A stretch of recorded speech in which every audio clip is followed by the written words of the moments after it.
7 directing chapter में से question paper में 6 मार्क्स का पूछा जाता है। मैस्लोज नीड हायरार्की थ्योरी में से भी क्वेश्चन देखने को मिलता है जो कि 4 मार्क्स तक का पूछा जा सकता है। Financial incentives and non financial incentives में से भी डिफरेंस पूछा जा सकता है जो कि 3 से 4 मार्क्स के लिए आ सकता है आपके क्वेश्चन पेपर में। Formal communication and informal communication का भी डिफरेंस आपसे 3 से 4 मार्क्स के लिए पूछा जा सकता है। बैरियर्स टू कम्युनिकेशन में से भी आपसे 4 मार्क्स के लिए पूछे जा सकते हैं इसके टाइप्स। हेलो एवरीवन, स्वागत है आपका अरिविहान के इस यूट्यूब चैनल पर। आज की इस क्विक रिवीजन सीरीज में हम क्या करने वाले हैं, हम करेंगे चैप्टर 7 जिसका नाम क्या है, डायरेक्टिंग चैप्टर। डायरेक्टिंग चैप्टर में से क्वेश्चन पेपर में 6 मार्क्स का पूछा जाता है, तो आपको ये 6 मार्क्स बिल्कुल भी नहीं गंवाने। तो हम फटाफट से इस चैप्टर को रिवाइज कर लेते हैं, ठीक है। तो सबसे पहले तो हम डायरेक्टिंग का मतलब समझेंगे। तो डायरेक्टिंग क्या है? Directing refers to the process of instructing, guiding, counseling, motivating and leading people in the organization to achieve its objectives। इसका मतलब क्या है? डायरेक्टिंग भी सभी फंक्शंस की तरह, किसके फंक्शंस? मैनेजमेंट फंक्शंस की तरह एक प्रोसेस ही है जिसमें क्या किया जाता है? इंस्ट्रक्ट किया जाता है, मतलब ऑर्डर्स दिए जाते हैं, गाइड किया जाता है, जैसे कि आपकी टीचर्स आपको गाइड करती है, मैं यहाँ पर आपको गाइड कर रही हूँ, ठीक है। फिर उसके बाद काउंसलिंग होती है, कंसल्ट किया जाता है, कम्युनिकेशन होता है, उसके बाद मोटिवेट किया जाता है जब भी एम्प्लॉइज को जरूरत होती है, और एम्प्लॉइज को लीड भी किया जाता है। कहां पर? ऑर्गेनाइजेशन में। और ऐसा क्यों होता है? ताकि ऑर्गेनाइजेशन के जो गोल्स है, जो ऑब्जेक्टिव्स है, वो अचीव करवाए जा सके। इसी को क्या बोलते हैं? डायरेक्टिंग बोलते हैं, ठीक है। मीनिंग क्लियर हुआ? अब हम आ जाते हैं डायरेक्टिंग के फीचर्स पर। तो सबसे पहला फीचर क्या है? इनिशिएट एक्शंस, मतलब बोला जा रहा है डायरेक्टिंग से ही काम होना स्टार्ट होता है, क्योंकि डायरेक्टिंग से पहले क्या होता है? स्टाफिंग। स्टाफिंग में तो लोगों को हायर किया जाता है, लेकिन लोगों को हायर करने के बाद ही तो हम उनसे काम करवाएंगे, तो वो डायरेक्टिंग प्रोसेस में स्टार्ट होता है, ठीक है। नेक्स्ट क्या है? परवेजिव, मतलब जो डायरेक्टिंग है वो हर जगह जरूरी होता है, हर लेवल पर जरूरी होता है, प्रेजेंट एवरीवेयर, उसी को क्या बोलते हैं? परवेजिव बोलते हैं। नेक्स्ट क्या है? डायरेक्टिंग कंटिन्यूअस प्रोसेस है। इसका मतलब क्या है कि जब तक एक कंपनी चल रही है, जब तक एक ऑर्गेनाइजेशन चल रही है, तब तक डायरेक्टिंग भी वहां पर होती रहेगी, क्योंकि डायरेक्टिंग बहुत ज्यादा जरूरी है। नेक्स्ट क्या है? Flows from top to bottom, जो डायरेक्टिंग है वो हमेशा टॉप टू बॉटम होता है, बॉटम टू टॉप नहीं जाता, क्योंकि यहाँ पर सुपीरियर जो है अपने सब ऑर्डिनेट को क्या करता है? गाइड करता है, मोटिवेट करता है, लीड करता है, ठीक है। आ गया समझ में? नेक्स्ट हम आ जाते हैं इंपॉर्टेंस ऑफ डायरेक्टिंग में। इंपॉर्टेंस भी पूछे जाते हैं, तो ये आपको अच्छे से समझना है। तो पहले तो फीचर्स की तरह ही इनिशिएट्स एक्शन, ठीक है। नेक्स्ट इंपॉर्टेंट क्या है? इंटीग्रेट्स ग्रुप एक्टिविटी, सभी को यहाँ पर इकट्ठा करके एक ही डायरेक्शन में डायरेक्टिव में लेकर जाया जाता है, ठीक है। एक ही डायरेक्शन क्या होता है कि हमें ऑर्गेनाइजेशन के गोल्स अचीव करने हैं, ठीक है। नेक्स्ट क्या है? डायरेक्टिंग मीन्स ऑफ मोटिवेशन, मतलब डायरेक्टिंग में एम्प्लॉइज को मोटिवेट किया जाता है, ठीक है। नेक्स्ट क्या है? डायरेक्टिंग फैसिलिटेट्स चेंज, इसका मतलब क्या है कि आपको पता है जो बिजनेस एनवायरनमेंट है वो कभी भी चेंज होता रहता है, तो उस वक्त एम्प्लॉइज क्या करते हैं? रेजिस्ट करते हैं, मना करते हैं कि हम इन चेंजेस को अडॉप्ट नहीं करेंगे, हम आपकी बात नहीं मानेंगे। तब उस वक्त डायरेक्टिंग ही ऐसी प्रोसेस है जिसकी हेल्प से जो सुपीरियर है वो मोटिवेट करता है, कम्युनिकेट करता है, और एम्प्लॉइज को उन चेंजेस को अडॉप्ट करने में हेल्प करता है, ठीक है। नेक्स्ट क्या है? Provide stability and balance in the organisation, directing द्वारा ही एक कंपनी में स्टेबिलिटी और बैलेंस बना रहता है, और ऑर्गेनाइजेशन डगमगाती नहीं है या फेल नहीं होती, ठीक है। आ गया समझ में? नेक्स्ट हम बात कर लेते हैं एलिमेंट्स की। ये चारों एलिमेंट्स बहुत ज्यादा जरूरी है, और ये किसके एलिमेंट्स है? डायरेक्टिंग के, ठीक है। मतलब डायरेक्टिंग में सुपरविजन भी होता है, मोटिवेशन भी होता है, लीडरशिप भी होती है, कम्युनिकेशन भी होती है। इन चारों को मिलाकर ही क्या बनता है? डायरेक्टिंग बनता है। तो इन टॉपिक को हम एक एक करके समझेंगे, ठीक है। सबसे पहले तो अगर हम सुपरविजन की बात करें तो सुपरविजन क्या है? सुपरविजन भी एक प्रोसेस है, process of instructing, guiding, observing the subordinates at work. Supervision एक प्रोसेस है जिसमें सबऑर्डिनेट को वर्क प्लेस पे, मतलब ऑफिस में क्या किया जाता है? इंस्ट्रक्ट किया जाता है, ऑर्डर दिए जाते हैं, गाइड किया जाता है, और ऑब्जर्व किया जाता है उनके कामों को। उसी को क्या बोला जाता है? सुपरविजन। वहीं पे अगर हम लीडरशिप की बात करें तो लीडरशिप क्या है? Leadership process of influencing behaviour of people towards achievements of goal. ये भी क्या है? लीडरशिप भी क्या है? प्रोसेस है जिसमें एम्प्लॉयज के बिहेवियर को इन्फ्लुएंस किया जाता है, चेंज किया जाता है, और ऐसे चेंज किया जाता है कि वो सिर्फ और सिर्फ ऑर्गेनाइजेशन के गोल्स को अचीव करवाने के बारे में सोचे। ठीक है, अब लीडरशिप स्टाइल्स जो होते हैं वो 3 तरीके के होते हैं। ठीक है, 3 तरीके के लीडर्स होते हैं, वो डिपेंड करता है कि ऑर्गेनाइजेशन का माहौल कैसा है और एम्प्लॉयज कैसे काम कर रहे हैं। ठीक है, तो सबसे पहले आता है ऑटोक्रेटिक स्टाइल ऑफ लीडरशिप। इसका क्या मतलब है कि यहाँ पर सुपीरियर जो है, जो टॉप लेवल मैनेजमेंट है, वो आपको ऑर्डर देगा और आपको बिना कुछ बोले उस ऑर्डर को फॉलो करना पड़ेगा। मतलब यहाँ पे आप अपने सजेशन नहीं दे सकते, जस्ट आपको उनकी बात माननी पड़ेगी। ठीक है, उसी को क्या बोला जाता है? ऑटोक्रेटिक या अथॉरिटेटिव स्टाइल ऑफ लीडरशिप। ठीक है, क्लियर हुआ? नेक्स्ट होता है डेमोक्रेटिक स्टाइल ऑफ लीडरशिप। अब यहाँ पर डेमोक्रेटिक वर्ड आ रहा है तो समझ जाओ कि यहाँ पर आपको फ्रीडम है। मतलब यहाँ पर क्या करेगा? सुपीरियर जो है, जो आपका सीनियर है, वो आपसे कंसल्ट करेगा। अब अपने सबऑर्डिनेट्स को अपने आसपास बिठाएगा और बोलेगा मैं एक डिसीजन लेने जा रहा हूँ इस प्रोजेक्ट के बारे में, तो आप लोगों के पास कोई सजेशन है तो आप बिल्कुल बताइए। ठीक है, मतलब उनका इन्वॉल्वमेंट भी रखेगा। उसको बोला जाता है democratic style of leadership. Next अगर हम बात करें लेजिस फेरी स्टाइल ऑफ लीडरशिप, तो इसमें क्या होता है? फ्री स्टाइल भी बोलते हैं इसको। ठीक है, तो इसमें क्या होता है? जो सुपीरियर है, जो सीनियर है, वो सारी अथॉरिटी, सारी पावर्स, इनफैक्ट ऑर्गेनाइजेशन के गोल्स को डिसाइड करने का और उन्हें अचीव करने का पावर भी किसे दे देता है? सब ऑर्डिनेट्स और एम्प्लॉयज को दे देता है कि तुम अपनी मर्जी से डिसाइड कर लो गोल्स और उन्हें अचीव करवा लो। जब तक जरूरत नहीं पड़ती वो आके इन्वॉल्व नहीं होता और अपनी पावर का इस्तेमाल नहीं करता। ठीक है, क्लियर हो गया? नेक्स्ट हम बात कर लेते हैं मोटिवेशन की। ये बहुत इंपॉर्टेंट टॉपिक है। इसमें से मैस्लोज नीड हायरार्की थ्योरी तो पूछा ही जाता है, तो आपको ये बहुत अच्छे से समझना है। सबसे पहले हम देख लेते हैं मोटिवेशन क्या होता है। Motivation process of stimulating people to accomplish desired goals. यहाँ पे आ रहेगा डिजायर्ड गोल्स। क्या बोला जा रहा है? ये एक प्रोसेस है जिसमें लोगों को क्या किया जाता है? स्टिमुलेट किया जाता है, कंपेल किया जाता है। एक तरीके से हम बोल सकते हैं उनकी अंदर की भावना जगाई जाती है, ताकि जो भी उनके पर्सनल गोल्स है और जो भी ऑर्गेनाइजेशन गोल्स है उनको वो अचीव करवाए। ठीक है, ऑर्गेनाइजेशन के क्या गोल्स है? कि एम्प्लॉयज अच्छे से काम करें, और उनके पर्सनल गोल्स ये हो सकते हैं कि मुझे प्रमोशन मिल जाए, तो वो अच्छे से काम करेंगे तो प्रमोशन मिल जाएगा। अल्टीमेटली जो उनका गोल है और ऑर्गेनाइजेशन का गोल है वो साथ में मिल ही जाएगा। ठीक है, आगे समझ में? चलिए अब हम यहाँ पे फीचर्स की बात कर लेते हैं। तो सबसे पहले अगर हम मोटिवेशन की फीचर्स की बात करें तो ये इंटरनल फीलिंग है, अंदर से आने वाली फीलिंग है। ठीक है, जब तक आपको अंदर से महसूस नहीं होगा कि मुझे ये काम करना चाहिए, जब तक आपको महसूस नहीं होगा कि मुझे टॉप करना चाहिए एग्जाम में, तब तक आप मोटिवेटेड नहीं फील करोगे और कर भी नहीं पाओगे। आपके माँ बाप या आपकी क्लास टीचर कितना भी बोल ले कि आपको टॉप करना है, टॉप करना है, टॉप करना है, आप नहीं मानोगे जब तक आपके अंदर से वो आवाज नहीं निकलेगी। उसी को बोला जाता है इंटरनल फीलिंग। नेक्स्ट क्या है? Produces goal directed behaviour can be either, चलो ये तो दूसरा पॉइंट है। ठीक है, ये वाला पॉइंट अलग है। प्रोड्यूसेस गोल डायरेक्टेड बिहेवियर। मोटिवेशन का क्या मोटिव रहता है? कि जो भी काम है, मतलब जो भी गोल्स है ऑर्गेनाइजेशन के, वो अचीव हो जाए। मोटिवेशन इसलिए एक कंपनी में जरूरी होता है कि एम्प्लॉयज जो है वो मोटिवेटेड रहे। ठीक है, नेक्स्ट क्या है? एंड बी ईदर पॉजिटिव और नेगेटिव। मोटिवेशन 2 तरीके का हो सकता है, पॉजिटिव भी नेगेटिव भी। या तो आप अपने एम्प्लॉयज को बोल दो कि मैं आपकी सैलरी बढ़ा दूंगा, तो वो मोटिवेटेड फील करेंगे, काम अच्छे से करेंगे।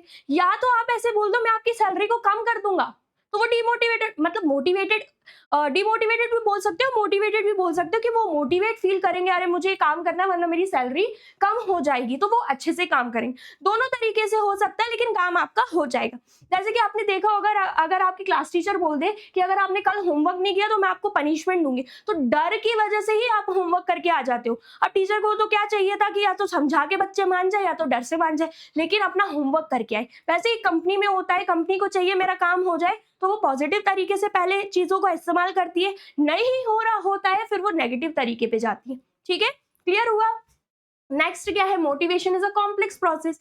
ये थोड़ी कॉम्प्लेक्स प्रोसेस है, थोड़ी मतलब हमें चीजों को समझने की जरूरत पड़ती है। ठीक है, क्योंकि यहाँ पर क्या होता है ना, अलग अलग एम्प्लॉयज काम कर रहे होते हैं, तो कोई जो है वो मॉनेटरी मोटिवेशन से प्रोत्साहित हो जाता है, उनको बस चाहिए पैसे से लगावे, उनका पैसा बढ़ा दो। ठीक है, उनको बस यही चाहिए। लेकिन कुछ लोगों को पैसों से इतना मतलब नहीं होता, उनको चाहिए कि मुझे रिस्पेक्ट मिले, मुझे अलग कैबिन मिले। ठीक है, आगे समझ में रिकॉग्निशन मिले, रिवॉर्ड्स मिले, तो उनको उस वे में मोटिवेशन मिलता है। तो ये कॉम्प्लेक्स प्रोसेस है।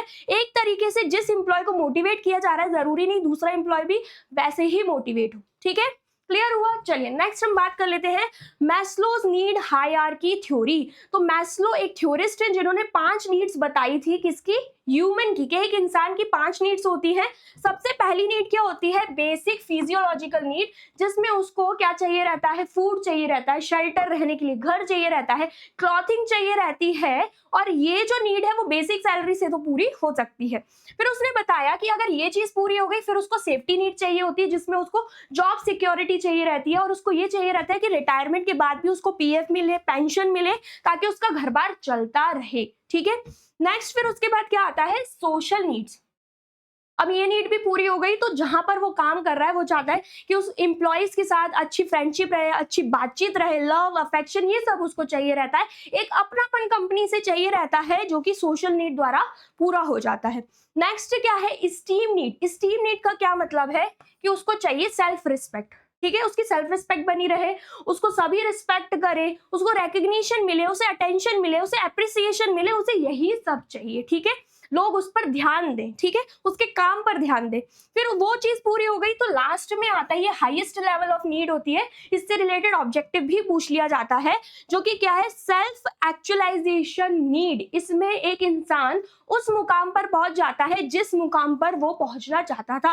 अगर आप चाहते हो कि अभी आप नॉर्मल एम्प्लॉय हो, लेकिन आपको सीनियर मैनेजर बनना है, तो आप सीनियर मैनेजर की पोस्ट तक पहुंच चुके हो, तो वो आपकी सेल्फ एक्चुअलाइजेशन नीड में काउंट होगा कि जहां तक आप पहुंचना चाहते थे वहां तक आप पहुंच चुके हो, आपके पास सब कुछ है। ठीक है, क्लियर हो गया?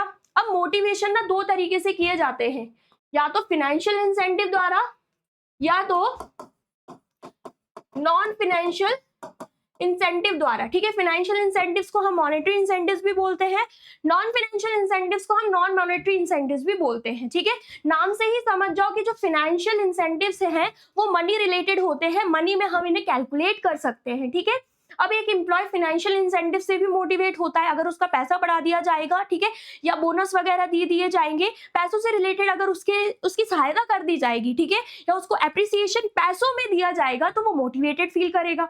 Financial or monetary incentives refers to incentives or rewards which are in direct monetary form or can be calculated in terms of money and serve to motivate people for better performance। और लोग जो है इस वजह से अपना काम जो है कंपनी में अच्छा करने लगते हैं। नेक्स्ट फिर क्या आता है? Non financial incentives. अब इसमें मनी से रिलेटेड बातचीत नहीं होती, मतलब इसको आप मनी से कैलकुलेट नहीं कर सकते। जैसे कि किसी का प्रमोशन आपने कर दिया, किसी को आप रिवॉर्ड दे रहे हो, ठीक है, किसी की आप तारीफ कर दे रहे हो, तो वो सब आता है नॉन फाइनेंशियल इंसेंटिव्स में। ठीक है, नॉन फाइनेंशियल और non monetary incentives refer to incentives और rewards which can not be measured in terms of money. इसको आप मनी में कैलकुलेट नहीं कर सकते, लेकिन आप किसी को अलग कैबिन दे रहे हो, अलग फर्नीचर दे रहे हो, उसकी तारीफ कर रहे हो लोगों के सामने, ठीक है, तो इससे भी वो मोटिवेट फील करेगा ही करेगा। आपने भी देखा होगा स्कूल में टीचर आपकी तारीफ करते हैं, आप मोटिवेटेड फील करते हो। ठीक है, उन्होंने आपको पैसे तो दे के रखे नहीं होते, लेकिन फिर भी आप मोटिवेटेड फील करते हो। उसको हम किस में काउंट करेंगे? नॉन फाइनेंशियल इंसेंटिव्स में। क्लियर हो गया? चलिए अब हम लास्ट पर आ जाते हैं। लास्ट एलिमेंट जो डायरेक्टिंग का है, जो बोलता है कम्युनिकेशन। ये भी बहुत इंपॉर्टेंट टॉपिक है। फॉर्मल कम्युनिकेशन, इनफॉर्मल कम्युनिकेशन, इसके डिफरेंस पूछे जाते हैं 4-4 मार्क्स में, 3-3 मार्क्स में। ठीक है, और यहाँ तक कि financial incentives and non financial incentives का भी डिफरेंस क्वेश्चन पेपर में पूछा जाता है 3 या 4 मार्क्स का। ठीक है, क्लियर हो गया? तो ये आपको अच्छे से करना है। तो सबसे पहले अगर हम कम्युनिकेशन की बात करें, कम्युनिकेशन क्या है? कम्युनिकेशन एक प्रोसेस है जिसमें 2 लोग अपने आइडियाज, 2 या 2 से ज्यादा लोग अपने आइडियाज शेयर करते हैं, उनके दिमाग में क्या चल रहा है, उनके व्यूज शेयर करते हैं, उनके ओपिनियन शेयर करते हैं, उनकी फीलिंग्स को शेयर करते हैं बिटवीन पीपल, PEOPLE, ठीक है, बिटवीन पीपल, लोगों के बीच में ये शेयरिंग होती है। नेक्स्ट उसके बाद अगर हम एलिमेंट्स ऑफ कम्युनिकेशन की बात करें, तो सबसे पहला एलिमेंट क्या है? सेंडर। एक सेंडर रहेगा जिसको मैसेज सेंड करना रहेगा, उसको हम सेंडर बोलेंगे। फिर उसके बाद मैसेज क्या होता है? जो मैसेज हमें भेजना है, जो आइडिया, जो फीलिंग, ठीक है, जैसे कि मैंने आपसे पूछ लिया व्हाट इज योर नेम, तो व्हाट इज योर नेम, यही क्या है? मैसेज है। नेक्स्ट फिर क्या होता है? इनकोडिंग। इनकोडिंग क्या होता है? कि आपने आइडियाज को आपने उस वे में ट्रांसलेट किया है जो सामने वाले को समझ में आ जाए, जो भाषा उसको समझ में आ जाए। ठीक है, नेक्स्ट फिर क्या होता है, मीडिया, किस द्वारा आप भेज रहे हो अपने मैसेज को, ठीक है, फेस टू फेस बात करके भेज रहे हो, टेलीफोन के द्वारा भेज रहे हो, लेटर के द्वारा भेज रहे हो, उसी को क्या बोला जाता है, मीडियम। नेक्स्ट फिर क्या आता है, डीकोडिंग, मतलब जो इनकोडेड मैसेज है वो डीकोडिंग कर दिया गया है, उस तरीके से ट्रांसलेट कर दिया गया है जो रिसीवर को समझ में आ जाए, ठीक है, आ गया समझ में। फिर उसके बाद क्या आता है, रिसीवर। रिसीवर वो है जिसको मैसेज मिल जाता है, सेंडर ने जो मैसेज सेंड किया है वो उसको मिल चुका है। अब सेंडर ने मैसेज सेंड किया है, रिसीवर को मिल चुका है, ये सेंडर को कैसे पता चलेगा, जब रिसीवर यहाँ पर सेंडर को क्या भेजेगा, फीडबैक भेजेगा कि हाँ मुझे ये मैसेज तुम्हारा मिल चुका है। तो फीडबैक बहुत ज्यादा जरूरी होता है, ये रिटन मैसेज होता है, ठीक है। नेक्स्ट उसके बाद आता है नॉइज। ये नॉइज क्या है, नॉइज है प्रॉब्लम। नॉइज को आप प्रॉब्लम बोलो, हिंड्रेंस बोलो, ठीक है, हर्डल बोलो, ये एक प्रॉब्लम होती है कम्युनिकेशन प्रोसेस में। ये तो पूरी कम्युनिकेशन प्रोसेस है, तो इस कम्युनिकेशन प्रोसेस में अगर कोई ऐसी चीज आ जाए जैसे कि इंटरनेट कनेक्शन नहीं मिल रहा जिस वजह से आपका मैसेज रिसीवर तक नहीं पहुंच पाया, तो ये क्या है, नॉइज है, ये हिंड्रेंस है, ये प्रॉब्लम है, ये बैरियर है, ठीक है, आ गया समझ में। तो नॉइज क्या होती है, प्रॉब्लम होती है कम्युनिकेशन प्रोसेस में जिस वजह से सेंडर की बात रिसीवर तक नहीं पहुंच पाती, ठीक है। अब हम बात कर लेते हैं formal communication and informal communication की। तो फॉर्मल कम्युनिकेशन जो होती है वो ऑफिशियल चैनल्स द्वारा कम्युनिकेट होके लोगों तक पहुंचती है, ठीक है। इसे हम ऑफिशियल कम्युनिकेशन भी बोलते हैं, जो एक ऑर्गेनाइजेशन में हमें बहुत देखने को मिलती है। जैसे कि अगर टॉप लेवल मैनेजमेंट में सीनियर बैठा हुआ है, ऑनर बैठा हुआ है, उसको वर्कर तक बात पहुंचानी है, तो वो क्या करेगा, वो पहले तो मैनेजर से बात करेगा, मैनेजर सीनियर से बात करेगा, सीनियर क्या करेगा, मतलब सुपीरियर से बात करेगा, और सुपीरियर क्या करेगा, सुपीरियर सबऑर्डिनेट से बात करेगा, और सबऑर्डिनेट जाके वर्कर से बात करेगा। ये ऑफिशियल चैनल फॉलो हो रहा है, ठीक है, जिसे हम स्केलेट चेन भी बोलते हैं।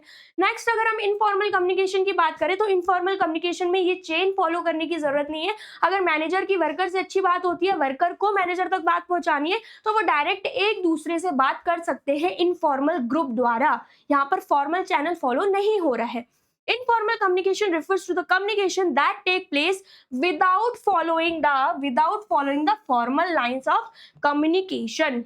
ठीक है, इतनी बात क्लियर हुई। चलो नेक्स्ट हम बात कर लेते हैं barriers to communication. Barriers to communication में से भी 4 मार्क्स का क्वेश्चन पूछा जाता है, तो आपको ये समझना पड़ेगा कि 4 तरीके के बैरियर्स होते हैं कम्युनिकेशन में। 4 तरीके से हमें प्रॉब्लम देखने को मिलती है कम्युनिकेशन प्रोसेस में, जिस वजह से जो मैसेज सेंड किया गया है वो उस तरीके से पहुंच नहीं पाता सामने वाले तक, ठीक है, या बातचीत उतने अच्छे से नहीं हो पाती। जैसे कि सिमेंटिक बैरियर, ठीक है, अगर कोई वर्ड है जो आप भूल चुके हो, मतलब आप लिखना भूल गए, या कोई नीडेड वर्ड था, बहुत जरूरी वर्ड था, आप लिखना भूल गए, या हमने गलत लिख दिया या गलत लैंग्वेज में ट्रांसलेट कर दिया, तो वो सिमेंटिक बैरियर में काउंट होता है। नेक्स्ट आता है साइकोलॉजिकल बैरियर। इसमें क्या होता है, इसमें अगर आपने पहले से ही चीजों को जज करके रखा है या आपका अटेंशन वगैरह नहीं है, ठीक है, तो वो सभी चीजें किसमें काउंट होती है, साइकोलॉजिकल बैरियर में। ये इमोशनली कनेक्टेड चीज रहती है कि इमोशनली आप डिस्टर्ब हो जिस वजह से आप ध्यान नहीं दे पा रहे हो, ठीक है। नेक्स्ट फिर क्या आता है, ऑर्गेनाइजेशनल बैरियर। ऑर्गेनाइजेशनल बैरियर में ऑर्गेनाइजेशन के रूल्स, पॉलिसीज, रेगुलेशंस की बात हो रही होती है, जिसमें अगर रूल्स रेगुलेशन स्ट्रिक्ट है और वो सिर्फ और सिर्फ चाहते हैं कि फॉर्मल लाइन ही फॉलो हो, जिस वजह से कम्युनिकेशन क्या है, अफेक्ट हो जाती है। फिर आता है पर्सनल बैरियर, मतलब आपकी पर्सनल ही खुन्नस है सामने वाले से, रिसीवर से पर्सनल खुन्नस है, ठीक है, आप उसको समझते नहीं हो, आपको ट्रस्ट नहीं है, जिस वजह से आप एक दूसरे से बातचीत नहीं कर पा रहे हो, ठीक है। अब एक एक करके हम पॉइंट समझते हैं। सबसे पहले क्या आता है सिमेंटिक बैरियर में, बैडली एक्सप्रेस्ड मैसेज, मतलब यहाँ पर जो वर्ड्स हैं, जो नीडेड वर्ड्स हैं, जो जरूरी वर्ड्स हैं, वो आपने मिस कर दिए, ठीक है, या फिर आपने जो जरूरी वर्ड्स थे वो डाले ही नहीं है, ठीक है, तो उसको हम क्या बोलेंगे, बैडली एक्सप्रेस्ड मैसेज। फिर उसके बाद सिंबल विद डिफरेंट मीनिंग्स, ऐसे सिंबल्स हो सकते हैं जिसके अलग अलग मतलब निकले, या फिर ऐसे वर्ड्स हो सकते हैं जिसके अलग अलग वर्ड निकले, जैसे कि प्राइस हो गया, ठीक है, प्राइस, प्राइस बोलने में सेम लग रहा है लेकिन दोनों का ही अलग मतलब है, ठीक है। हो सकता है जो आपसे बात कर रहा है वो प्राइस की बात कर रहा है और आप समझ रहे हो प्राइस की बात, ठीक है, या फिर रियल, ठीक है, आ गया समझ में। सामने वाले ने रियल की बात करी, आप रील समझ रहे हो, ठीक है, जैसे कि राइट, अब मैं आपसे बोल रही हूं कि आपको लिख के आना है, राइट की बात कर रही हो आप राइट समझ रहे हो, तो ऐसे बहुत सी मिसकम्युनिकेशन हो जाती है, ठीक है। फिर उसके बाद फॉल्टी ट्रांसलेशन, अब सामने वाले को जो भाषा समझ में आती है, जैसे कि सामने वाले को हिंदी समझ में आती है लेकिन आपने इंग्लिश में उसको कन्वे किया तो उसको मैसेज ही नहीं समझ में आया। नेक्स्ट क्या है, अनक्लैरिफाइड अजम्पशंस, अब जो सेंडर है उसने कुछ चीजें अनुमान करके उस मैसेज को सेंड किया होगा, तो अगर आप वो अपने एजम्पशंस, अपने अनुमान ही सामने वाले तक नहीं पहुंचाओगे, रिसीवर तक, तो उसको समझ में नहीं आएगा कि आपने ये मैसेज क्यों लिखा है। तो इस वजह से भी बैरियर देखने को मिलता है। फिर आता है टेक्निकल जार्गन, कुछ ऐसे डिफिकल्ट वर्ड्स का यूज कर देना जो सामने वाले को पता ही नहीं है उसका मतलब, ठीक है। नेक्स्ट क्या है, body language and gesture decoding, इसका मतलब क्या है, आप जो बोल रहे हो और आपकी जो बॉडी लैंग्वेज है वो मैच ही नहीं हो रही है। जैसे कि मैंने आपसे बोला आपको समझ में आ गया तो आप ऐसे कर रहे हो, हाँ आ गया, तो मुझे ही नहीं समझ में आएगा कि आपको समझ में आ रहा है कि नहीं, ठीक है। क्लियर हुआ। नेक्स्ट फिर क्या आ जाता है, साइकोलॉजिकल बैरियर, जिसमें सबसे पहले क्या है, प्री मैच्योर इवेल्युएशन, मतलब आपने पहले से ही जज कर रखा है कि ये क्या बोलेगा, ये तो मेरे से अच्छे से बात ही नहीं करेगा, तो ऐसे पहले से ही आपने चीजों को जज कर लिया जिस वजह से आपको मैसेज ही समझ नहीं आ पा रहा।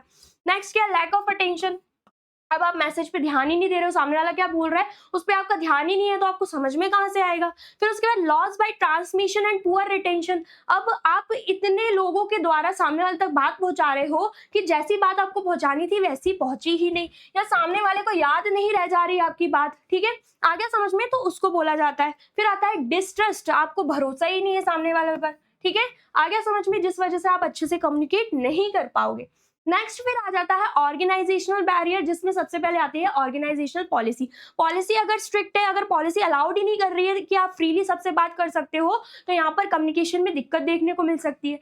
रूल्स एंड रेगुलेशन स्टेटस, अगर रूल्स एंड रेगुलेशंस यहाँ पे कंपनी के स्ट्रिक्ट हैं तो अगेन आपको कम्युनिकेशन में दिक्कत होगी ही होगी। नेक्स्ट क्या है, complexity in organisation structure, organisation structure बहुत बड़ा है, बहुत कॉम्प्लेक्स है, समझ ही नहीं आ रहा है कौन किससे जाके बात कर रहा है और इतने लोगों द्वारा नीचे तक बात पहुंच रही है, तो यहाँ पर भी कम्युनिकेशन में डिले देखने को मिलेगा, डिसीजन मेकिंग में डिले देखने को मिलेगा और बात भी अच्छे से कम्युनिकेट नहीं हो पाएगी। ऑर्गेनाइजेशनल फैसिलिटीज, फैसिलिटीज अगर अच्छी नहीं है तब भी कम्युनिकेशन में हमें दिक्कत देखने को मिलती ही है। फिर उसके बाद पर्सनल बैरियर पे आ जाते हैं, fear of challenge to authority, अब यहाँ पर जिसके पास अथॉरिटी है, जिसके पास पावर है, अगर सुपीरियर है, सीनियर है, उसके पास कोई पावर है, तो वो अपनी पावर में सोचेगा यार मैं एक लेवल पे हूँ, मुझे बात करनी चाहिए कि नहीं, अगर मैं ऐसी बात किसी से कर दूंगा पता नहीं मेरी इमेज खराब ना हो, तो ऐसा फियर सामने वाले के दिमाग में आ जाता है जिस वजह से वो कम्युनिकेट नहीं कर पाता। नेक्स्ट क्या है, lack of confidence of superior on his subordinate, अब सुपीरियर को अपने सबऑर्डिनेट पे भरोसा ही नहीं है तो कहाँ से बात करेगा, है ना। नेक्स्ट क्या है, अनविलिंगनेस टू कम्युनिकेट, इच्छा ही नहीं हो रही है बात करने की तो कहां से कम्युनिकेशन होगा, ठीक है। फिर उसके बाद आता है लैक ऑफ प्रॉपर इंसेंटिव्स, अब यहाँ पर आप टाइम टू टाइम इंसेंटिव्स नहीं दे रहे हो, पैसा नहीं दे रहे हो सामने वाले को, तो वो मोटिवेटेड ही फील नहीं करेगा, जब मोटिवेटेड फील नहीं करेगा तो वो आपके पास आके कम्युनिकेशन भी नहीं करेगा, ठीक है। इतना क्लियर हुआ, तो यहाँ पर हमने पूरा चैप्टर बहुत ही जल्दी से अच्छे से डिटेल में पढ़ लिया है। आई होप आपको ये क्विक रिवीजन अच्छे से समझ में आई होगी। वीडियो अच्छी लगी है तो फटाफट से वीडियो को लाइक, कमेंट एंड शेयर कर लीजिए। अब अगली वीडियो में हम मिलेंगे चैप्टर 8 के साथ। Till then take care, bye bye.